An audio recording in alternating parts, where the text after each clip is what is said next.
All right, I don't have a tripod up here, so I'm just going to lean my phone on the thing there and show you this American Flyer whistle.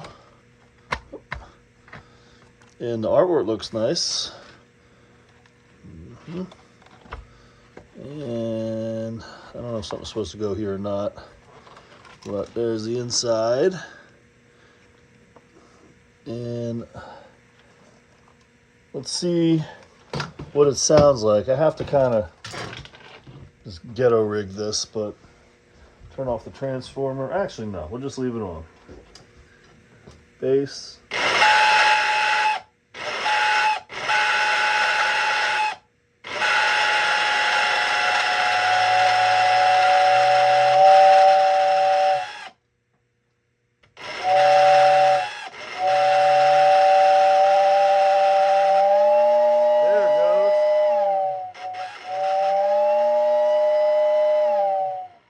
So I don't know if that's what it's supposed to sound like, but it works to some degree, and it comes with the whistle button. So there you go.